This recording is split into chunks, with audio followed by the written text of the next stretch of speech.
Hello and welcome to Conversations with Dr. Bachner. This is Howard Bachner, Editor-in-Chief of JAMA. This is a first for us. I am here with 4 people. So let me introduce them, and then I'll let people know what we're going to talk about. The first is the senior author of a paper that we'll be discussing today. It's a remarkable publication. It's entitled Determination of Brain Death and Death by Neurologic Criteria, the World Brain Death Project.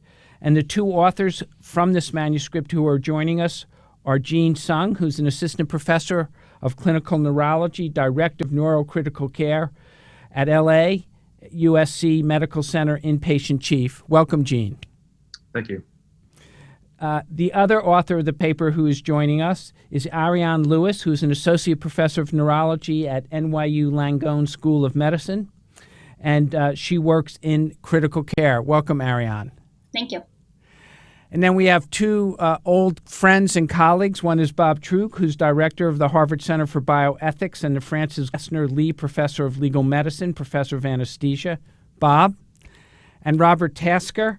Robert and I are old colleagues and friends from my time at the BMJ, and he's director of the Pediatric Neurocritical Care Program, but he has returned to London, where he's now a reader at Cambridge University. Welcome, Robert. Yeah. So, Jean, we'll begin the discussion after you describe what this project was. It's an extraordinary accomplishment. Once again, the title of the manuscript, it's being published as a special communication, is Determination of Brain Death and Death by Neurologic Criteria, the World Brain Death Project. So, Jean, what is this project? Well, I think that it's been understood for quite some time that there's a lot of variance in how to determine brain death throughout the world. And a number of people throughout the years have tried to minimize these differences. And there have been a number of projects to try to do that. I had thought of this on a hard basis around 7 to 8 years ago when I was going to be the incoming president of the Neurocritical Care Society. So I had decided that this was going to be one of my main projects as president of the society, to try to standardize brain death worldwide. But as it turned out, there was actually a separate WHO project that was starting at the same time. And so I certainly deferred to WHO to take the lead on some project such as that. Unfortunately, it didn't quite go where we had hoped it would. And so I raised this up again about 4 years ago to think about how we can do this on a truly global level of helping to sort of, minimize differences or quite frankly standardize a little bit of how practitioners are determining brain death throughout the world. So, Bob and Robert, I send you the manuscript, and to let people know, and I'll go through some of the details, it's about 10,000 words. It has 17 supplements, and the way we've created it, it has a number of figures, tables, and boxes. So, Bob and Robert, when I sent it to you, what was your initial impression when I sent you this long manuscript to comment on? I was very impressed, and I want to congratulate you both and all of your co-authors for what you did. You know, for many years working in an intensive care unit along with Robert, we were constantly having to update our guidelines for the determination of brain death. They seemed to be shifting. There were different opinions from different people. And, you know, for something as fundamental as a diagnosis of death, I think we've all realized that wasn't optimal. And so the very meticulous and careful way that you guys went through all of the data, the fact that you've got all of these manuscripts now out there, each taking a separate topic and going through it in detail and giving us some consistent guidelines, I think is going to be a huge advance in the field. So it was very impressive to see. I didn't realize you were doing it until I heard from JAMA, and I just want to congratulate you on that. So, Robert, this has consumed much of your life. You know, the notion of critical care medicine, neurologic well-being. I've known you for a long time, and much of your work is really focused on how to preserve health and well-being in intensive care units. What was your sense of the project, Robert? So I think the first thing coming to it as a reader, it was just overwhelming. I thought, wow, Yeah. how much has been done here? And actually, I thought, how am I going to wade through this? So actually, the trick that I took was, why don't I just see what these people think of the research questions? And there are 70 research questions. And then go back to the main document when they've identified the gaps and the issues, and then read it. So I found that, for me, to be the key to this. Rather than reading through the whole mass, which was overwhelming, to start with the research document and use that to go back to the document. And then for me, it just sort of opened up. This is what they've been thinking about. This is why this is written in this particular way. This is why this group has done this. I think there was one subgroup that had no questions, had no research questions, which I thought, that's nice. At least one group did that. But, that was my initial reaction, overwhelming, but how can I get into this? And, I hope that readers do the same sort of thing. Take the time to go through everything, but find a way in that suits them. I want to thank the authors. When Gene and I, with Phil Fontana Rosa, the executive editor, started to discuss the manuscript coming to JAMA, we certainly wanted the executive summary, which is what we're publishing in print and then online. And I really want to thank Gene and Ariana and the other co-authors about allowing the supplements to be part of the manuscript and not to have taken them to different journals. I think having it as a single document in one place will be a much more effective approach to communicating it. To give people a flavor of the document, I just will read the title of some of the tables and figures and boxes, as well as some of the supplements. So Table 1, tests of brain blood flow. Table 2, tests of electrophysiologic function. Table 3, perspectives of major religions on BD, DNC, brain death by neurologic criteria. And then one of the more important boxes is a box that simply is a list of glossary of terms. It reminded me of some of the genetics papers that we publish, where I need a glossary of the terms because it's hard for me to keep up with them. And then the supplements are each in of themselves remarkable documents. The concept of brain death, the science of brain death, determination of brain death in patients on ECMO, documentation of brain death in the law, flow diagram for determination of brain death, death by neurologic criteria. Gene, in a few words, what do you think are the 2 or 3 highlights of the document? Is it possible to crystallize it to 2 or 3 highlights? I'll give Ariane 2 or 3 other highlights. But what do you think are the 2 or 3 major take-home messages? Oh, you want to summarize 4 years of work in a couple sentences. I think that this is really just a beginning of the whole project, honestly. Even though it's our sort of our final paper, I think this is a building step for future work, and there will definitely be modifications in the future. But I think the takeaway is that there can be sort of gleaned from, again, worldwide consensus, a baseline for what we think is the minimum standards needed to determine brain death at this time.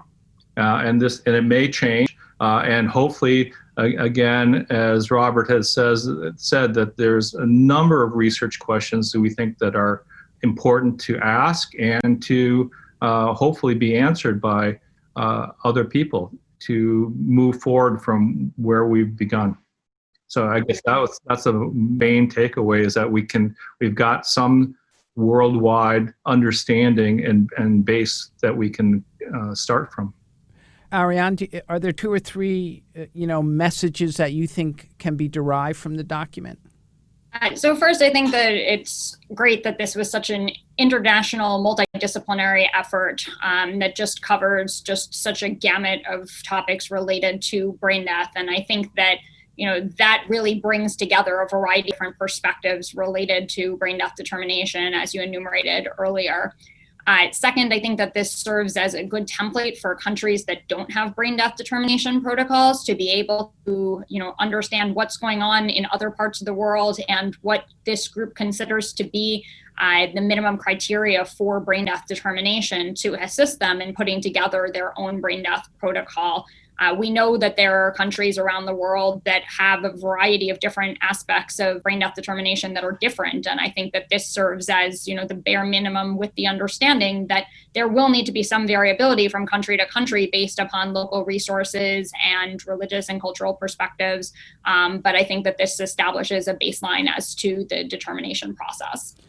I was struck by the richness of the considerations within the document. So you really recognize that this may vary based upon culture and religion and resources within each country. So I think you've tried to develop different types of standards so that they can be adapted within certain healthcare systems or countries. Now, Bob, the history of brain deaths really starts, at least in the United States, with a very famous document produced at Harvard. Could you talk a little bit about the history of how, at least in the United States, we've thought about brain death? Sure, Howard. It's a fascinating history, and it kind of begins in the era following World War II with the development of mechanical ventilation and the discovery of neurologists that there were patients who had brain injuries that would have been non-survivable, but for the fact that these patients were placed on a ventilator. And how do we begin to think about what that means in terms of life and death and when we can consider a person to be dead? And it's a conversation that is still going on. And I think that this document really continues that conversation. One of the big controversies that has been there is what does brain death mean in terms of why we would consider this person to be dead? One view that's out there that I think Henry Beecher, the chair of the Harvard Committee, had was that people that are diagnosed as brain dead are dead because they're never going to wake up again. They're never going to breathe again. Another view, which has really dominated the American perspective, is that brain death is death because the body needs the brain in order to maintain integrated functioning. And when the brain stops functioning, the body stops functioning, and it literally, according to this view, the body literally disintegrates and cardiac arrest quickly follows. And these have been two parallel perspectives that have gone along over the past 50 to 60 years now in terms of different ways of trying to understand the meaning of brain death. Now, Robert, you grew up in England. You did most of your training in England, then you came to the United States. And there's a somewhat different view, U.S. versus U.K. I mean, you and Bob have written a viewpoint that we published a few weeks ago that will precede this document. What's the U.S.-U.K. differences? So I should just point out, I did do my fellowship at Johns Hopkins. I had forgotten. In critical care. And then went back to the UK. My view is that Bob came up describing it pretty eloquently, that it's more of a sort of pragmatic definition of what death is. Unconsciousness, apnea, and irreversibility of that with loss of brainstem function. So, if you take that as a definition, then I think it then becomes easier to study because you're not dealing with all of these other issues that are raised in the research questions. Does having hypothalamic function, even though you've lost everything else, mean that you're not brain dead? Bob has described that very well in the viewpoint. I did just want to raise one highlight for me, and we've sort of forgotten a little bit about Kanda Krishnamurthy, who is the third author of the editorial that accompanies the article. And Kanda was one of my fellows many years ago and now runs a pediatric ICU in Barbados. And I visited and been involved with him twice when he's had a child who I taught him was brain dead, but brain death is not recognized in his country. And how does he deal with that? And I think what this document in JAMA hopefully will help with is essentially advocacy in these countries that had strong links with the UK. I don't know about other countries that don't recognize brain death, but they will be able to take this JAMA document and say, look, we need to move this through our legal system. I know that Bob shared a quote from Kanda about a recent case that he dealt with, and that's the reality when you go to a low and middle income healthcare system where brain death is not recognized. How do you deal with that? And I think this is a document that they can take and move forward. Ariane, now you deal with this issue, both of you do, Jean and Ariane, in your clinical work, deciding if someone has died. When you hear Bob and Robert talk about the complexity of what death is, how do you think about it in your own clinical work, and how do you think about it vis-a-vis this document? Ariane, you go first. So I agree that certainly that there are complexities associated with the brain death determination process, and that determination must be made in a thoughtful fashion, that there's a variety of different prerequisites that must be thought about beforehand, and that the examination needs to be conducted in a very thorough fashion. We really go into a lot of detail in the minimum criteria for brain death chapter of the document associated with how to go about conducting the exam, and then additionally how to go about conducting the apnea test, and really getting into a lot of details again about when to use ancillary testing and what types of ancillary tests should be used and what kind of results would be consistent with brain death. I think that it's really necessary to delve into those details in order to have a foundational understanding about what we're saying and what we mean when we say brain death. Jean, the same question to you. You have your own clinical work, and then you've heard Bob and Robert talk about some of the complexities about saying that someone's died. How do you relate to what issues they've raised vis-a-vis the document?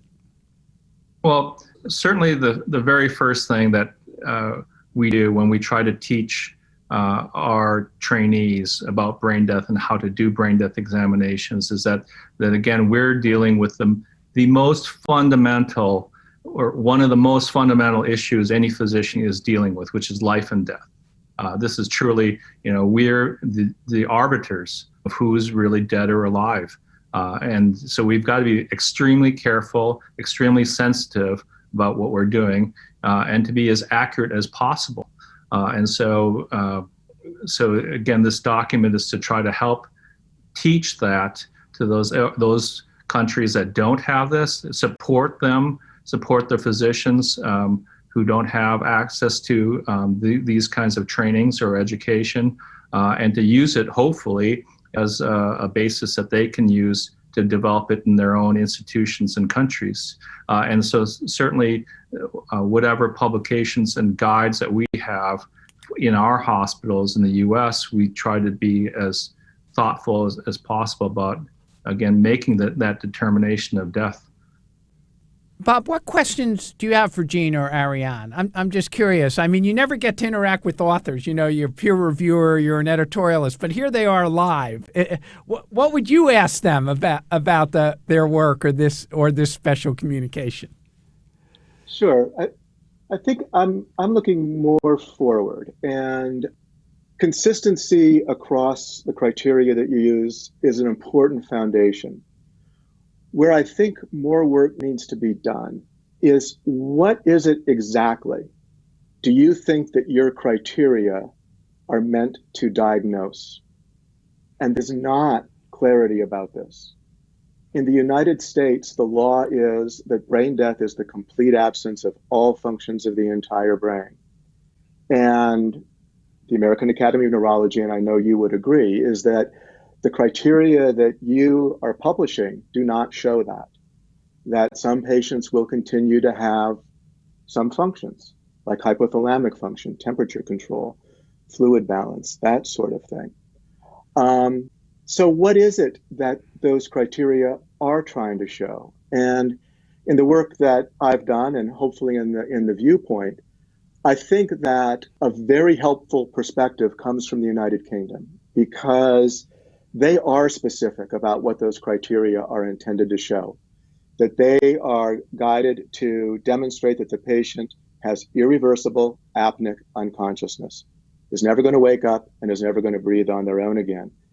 And I would like to see some consensus around that idea, because it's going to be impossible to improve the tests in the future. If you're trying to develop a test that allows certain functions to remain, well, that's not going to be compatible with United States law. On the other hand, we know that the test for demonstrating apnea, the inability of the patient to breathe, can be a dangerous test. Not always, but sometimes can be a dangerous test. And if we recognize that in future work, we would want to come up with safer, maybe non-invasive ways of showing that the brainstem is actively destroyed, that would be a step forward. But we can't make any progress unless we come to some better agreement about what these criteria are meant to show. And so I'm taking a step back a little bit. It's not taking anything away from the work that you've done. We have to have consistency as a starting point. But now we have to think a little bit more deeply about what these criteria mean and come to some better agreement about that. Gene, Ariane, how would you respond to Bob? Yeah, well, I think it's very, as you know, is very, very complicated and an area of quite a lot of discussion. And as you've said, our first step was to get this baseline, this pragmatic baseline of what are people doing, what's acceptable, and what can people agree on, practitioners agree on, the practice of brain death. And so that's a clinical guide or consensus statement that I think healthcare professionals do all the time. And even though we don't really know what we're doing or what is behind all of this, but this is our practice, and how can we streamline our practice and unify that? And so, but going to that validity issue, that's I think is a multi-dimensional project, including ethicists, philosophers, et cetera, that may not be answered strictly by practitioners. Ariane, how would you respond to Bob's query? So I think that sort of one of the things that's at the core of your question relates to legal issues pertaining to brain death determination. And there is a lot of variability in that around the world. We have one manuscript that's devoted towards that. And we delve into a lot of the different aspects of legal variability around the world. I think you hone in on one of the issues pertaining specifically to the Uniform Determination of Death Act in the US and issues pertaining to changes between what the language is in that and what the language is in the American Academy of Neurology's guidelines on brain death determination. Obviously, the U.S. is, the country we're in right now, but not the only country that's represented throughout the manuscript. So I think that it's a little bit of a separate discussion pertaining to the issues of the UDDA. But I think that, as you mentioned, the legal variability is definitely something that needs to be addressed as well, in addition to addressing the medical variability, which we do herein. And again, even in the U.S., within the 50 states, there are a number of different state laws that differ, so that how we get that more uniform is a bigger task. Robert, what question would you ask Ariane and Gene? So I asked the same question of Bob, and it was around the apnea test. So the main document is quite precise about partial pressure of carbon dioxide, yet there are research questions which introduce the idea of uncertainty. So, I asked Bob, and I ask you, how can you be so certain if you also have this as a main research question? What is the exact level of PaCO2 that we should be looking at? in terms of including in the criterion for saying that the patient is apneic or not. Whether you want to include the pH in that is up to you. But again, in the research questions, it focuses on PaCO2. So I think that you point out a really important issue, which is that some of these numbers have a certain arbitrariness to them. There's just no scientific manner in which we can say that at a PaCO2 of 60, that if somebody has functional medullary chemoreceptors, that they should breathe. But at 61, then that would happen for sure. At 59, that might happen. We just don't have a way to be able to demonstrate that. So we settled on 60 as that was what's commonly used throughout the world after looking at a wide variety of different protocols around the world, and also included notation pertaining to a drop in pH, as the acidosis also could be a driver for breathing. But as you noted, we address this in the questions pertaining to future research, because there are a lot of things that we don't know. And I think it's really important to acknowledge the things that we don't know and questions that still remain, while simultaneously setting certain standards. So I think this uncertainty then feeds back into the very thing that Bob raised. What is it that we're trying to identify here? Gene, there were quite a few international societies that are represented in the document. Could you just talk about what it was like to work with some of them or their representatives? It's not easy. There's quite a few societies, and I think there's about 35 or 40 authors, and you tried to reach consensus on a lot of complicated and controversial issues. You seem to be the person we dealt with most. What was that like? Did you think you needed therapy at the end of this document somehow? Well, as a globalist, it's working with other people and working with any physicians, any groups of physicians, whether it's international or not, is herding cats. So it's nothing new. Certainly, some of the language issues were interesting, and some of the different concepts are different. But we felt that, again, we wanted to make this a global document and help globally. And so we needed to have buy-in from a number of different groups, and certainly starting with the 5 World Federation societies, and then progressing from there. Robert, if you had to articulate one or two questions, and I'm going to ask the 4 of you, and then I'll let Gene have the final words. Robert, if I was to ask you, I'll give the 4 of you $1 million, and you have to go have a glass of wine and come out and tell me what the 3 questions you're going to answer with that $1 million. If they're really good questions, I'll give you $2 million. But if you have $1 million, what are the 2 or 3 questions you really want to try to answer? I don't think you can answer 3 questions. You might be able to answer 1. Okay. I think that as a pediatrician dealing with families, and it may just be the type of practice that I've had over the last 20 years, that there are always memorable situations or heartbreaking situations where families just don't understand the concept. And I think that on the one hand, it's a fine thing that physicians agree on how to do this test. But how is it that we can communicate this idea to families that are experiencing going through this process with their loved ones, their children or their husband, wife? I only see it from the perspective of the children.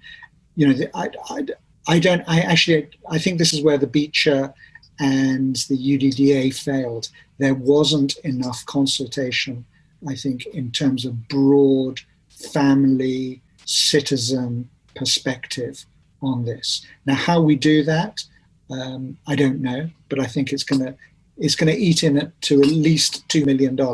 If you want to hand that over, we'll work out how to do it. We'll even call it the JAMA Research Project. I think I'm sorry I brought this issue up in this way. Bob, what questions would you try to answer? And I know that Robert's are important ones. So if you could choose different ones. Yeah, sure. I think if we're going to communicate better with patients and families, we need to be clear about what we mean by brain death. We need to be able to say what brain death means. And Ariane described the legal differences around the world, but I think it's much more fundamental than that. Most of the world follows the United States standard that brain death is whole brain death. And there's no doubt that these criteria, consistent as they are, do not show whole brain death. Now, I don't think that invalidates them. I just think we need to be clear about what it means. Again, I think that the UK has put a standard out there that I think could be very helpful.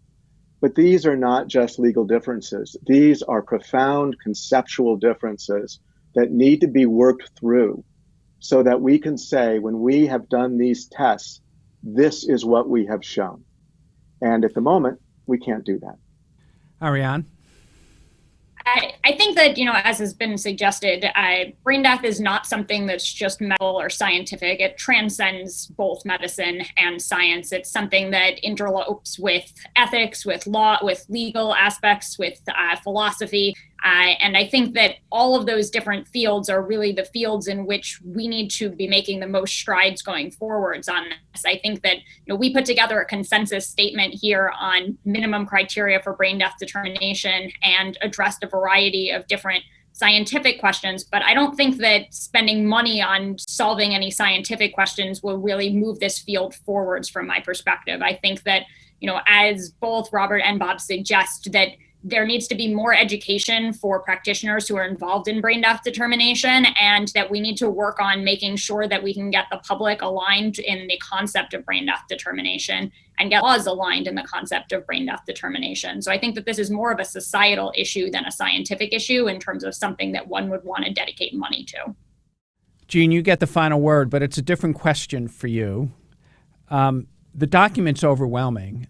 I mean, when Phil and I first read it, and then, Chris Muth is one of our deputy editors. He's a neurologist, and Jeff Saver is our associate editor in neurology. I know you know him. They helped us with the review. We sent it out to many people. But like with guidelines, they're very difficult for journals to review. We have to take some on faith. It's hard to review a 20,000-word document and make sure everything is accurately reflected between the references, the tables, the figures in the document. If you're a clinician, I mean, Robert mentioned he looked at the research questions and then went back. I looked at the tables and figures. I organized my thoughts around tables and figures. How do neurologists, critical care physicians, other clinicians involved in trying to determine brain death, how do they consume a manuscript like this? Well, I think it depends on what their objectives are. And so certainly a lot of physicians are purely clinicians. And so they want to make sure that what they are doing is in line with what most of the world thinks is a reasonable approach to determining brain death. And so they'll look at the very specifics of the nuts and bolts of doing a brain death examination. And so we lay that out there for those people who are interested in certainly just the pragmatic approach. But as has been mentioned, is that we are hoping that this will interest young researchers into this area of looking into what is brain death, how to do it better, as well as how can we teach it better, who's qualified to do this, et cetera, and to look at all those different over 70 questions that we're proposing, or maybe or even better, they think of something else that they think is more interesting or more deserving of their time and your $1 million. Ariane, I was struck by a word that you used to describe the special communication, foundational. I think it lays the groundwork for people to really begin to think about this issue from the perspective of many different countries and many different cultures. It is a foundational document, and really it's a privilege that the two of you and your co-authors have given to JAMA to allow us to publish it.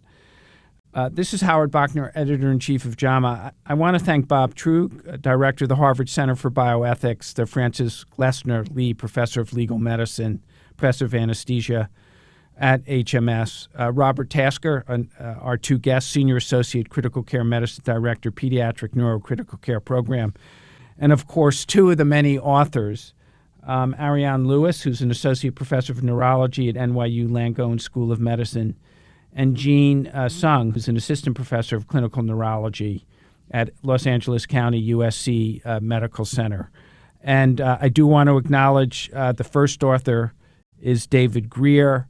The title of the paper is Determination of Brain Death and Death by Neurologic Criteria, the World Brain Death Project.